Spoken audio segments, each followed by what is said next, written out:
Now, as you guys know, next month in September, we're going to have the Privileges Committee, or the so-called impeachment of Boris Johnson starting in Parliament, because the lefties don't just want him to resign as Prime Minister, they want him gone from Parliament because they're afraid that he could come back. But we're going to have a look at the members of this committee and tell you how biased they are.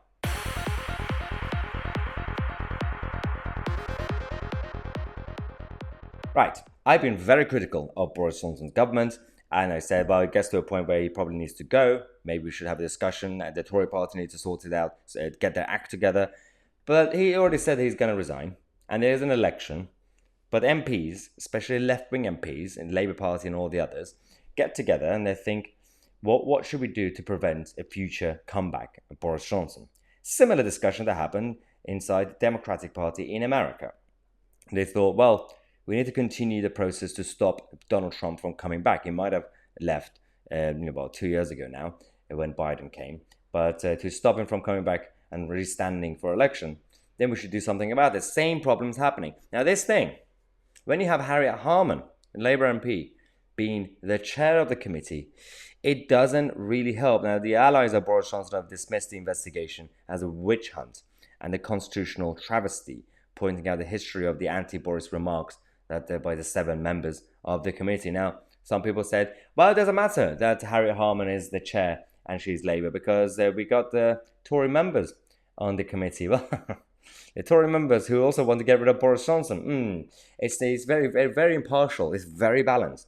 Now, we have to be objective because, as I said, I've been critical of Boris's government. I want this cabinet to go. I want proper change. But at what cost? We can't really allow the left to take over. So that's one of the kind of problems that we've had. If the right, the political right, have an issue, they need to sort it out themselves, and they need to take control of the narrative. If you allow the left to take over the narrative, then they will bring the whole system down. Now that is going to be a problem. Now Boris Johnson's allies and people on his side have come out to say that this is a rigged investigation by a vengeful committee, which is dressing up a witch hunt in the clothes of the reputable inquiry, calling it a stitch-up underplays it. That's one thing they said. And also, Boris has already been investigated by the police and Sue Gray and apologized for inadvertently misleading Parliament.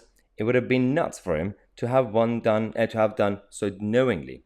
And he has already apologized to the House. Now, of course, I'm not going to get into the whole Partygate nonsense again. Everybody knows where we all stand.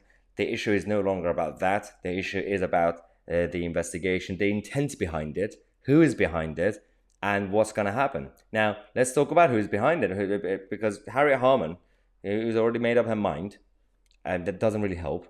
Why should it be a committee in Parliament deciding that? If it's going to be, again, a British version of impeachment, you need to get the whole House on it. If you're not going to have any independent inquiry or some independent committee doing it, you need to get all the House of Commons MPs actually on it. You can't just have 7, 8, 9, 10 people in a room deciding, and every single one of them has already decided their mind. So a shadow minister under Jeremy Corbyn, the Labour MP for Macclesfield, is also on this committee, and she already showed a video claiming to set out 10 lies told by Boris Johnson, stating Boris Johnson tells disgraceful lies, which, I'm shocked that Boris lies. Of course Boris lies, get used to it. It's sad, by the way, but yeah. So she's already biased, that's one. We also have Laura Farris, who is a Rishi Sunak supporter, a former journalist and barrister, voted against Boris Johnson in the confidence vote. So well done, Laura Farris, for your impartiality.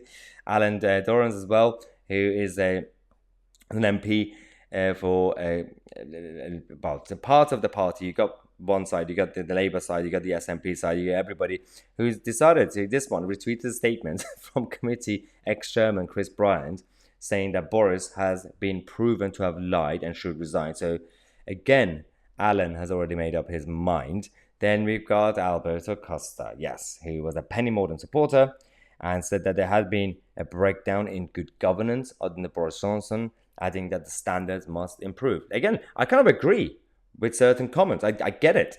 But the problem is, you guys are not impartial. Now, I might be wrong. Let me know in the comment section if you disagree with me, because, we can still criticize Boris. You can still want him to go. Some of you want him to stay. Doesn't really matter. But we can still criticize this so-called committee and the so-called independent inquiry, impartial inquiry, that is going to be stopping Boris from coming back as a prime minister or staying as a member of parliament. Maybe it's good for the country, maybe it's bad. Let me know in the comment section. We're going to come back in half an hour and tell you about the true face and identity of the eco-protesters who crashed Liz Truss's speech last week. That's going to be a good video, by the way. So subscribe to the channel. I'm Tousi, and we are the media.